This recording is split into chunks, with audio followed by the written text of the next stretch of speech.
ஆண்டவருக்கு அஞ்சுங்கள். இது இயேசு கிறிஸ்துவுக்குள் பிரியமான என் சகோதர சகோதரிகளே, இந்த நிமிட நட்சத்திரக்கு இயேசுவின் நாமத்தில் நான் உங்களை அன்போடு அழைக்கிறேன். ஆண்டவருக்கு அஞ்சுங்கள். யாருக்கு பயப்படணும்? உலகத்துக்கு அல்ல,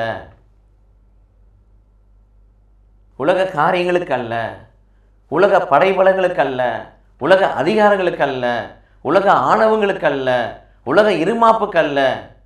அதிகாரிகள் கீழ்ப்படிய வேண்டும், அது வேறு விஷயம். ஆனால் பயப்படுதல் என்பது அது ஆண்டவருக்குரியது. ஆண்டவருக்கே நாம் அஞ்ச வேண்டும். மத்தேயு நற்செய்தி 10ஆம் அதிகாரம் 28 வாசிக்கிறோம் அல்லவா? இயேசு பெருமான் என்ன சொல்கிறார்?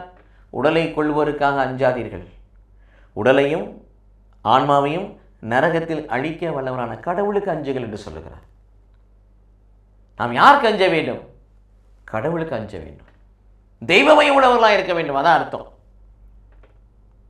மல்கியா 4ஆம் அதிகாரம் 2-3 வாசிக்கிறோம் அல்லவா? தெய்வ பயம் உள்ளோரின் மீது யாவர் மீதும் நீதியின் சூரியன் உதிப்பார். அப்படி சர்வலின் சட்டைக்குள்ள ஆரோக்கியம் உண்டு, சுகம் உண்டு. தொழுவத்திலிருந்து ஓடுகிற கன்றுக்குட்டிகளை போல ஓடுவார்கள். துன்மார்க்கனாகிய தீயோனை காலால் மிதிப்பார்கள், உள்ளங்காலில் அவன் சாம்பலாமா. சுகத்தை கொடுக்கிறார், ஒளியை கொடுக்கிறார், தீயோனை மிதித்து சாம்பலாக்கிற வல்லமையை கொடுக்கிறார். யாருக்கு? தெய்வ பயம் உள்ளவர்களுக்கு.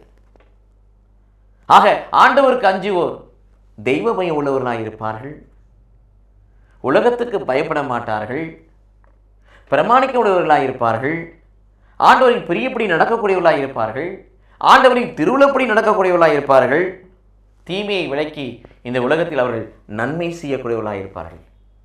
இழப்புக்கும் இறப்புக்கும் அஞ்சாதபடி வருகிற அந்த அருமையான வாழ்வுக்காய் வாழக்கூடியவர்களாக இருப்பார்கள். அத்தகைய வாழ்வு நமக்குள் சிறக்கும்படியாக ஆண்டவருக்கு அஞ்சி வாழுகிற தெய்வத்தை பெற்றுக்கொண்ட பிள்ளைகளாய் நாமும் மாறுவோம், வாழுவோம். கடவுள் நம்மை ஆசீர்வதிப்பாராக. ஆமென்.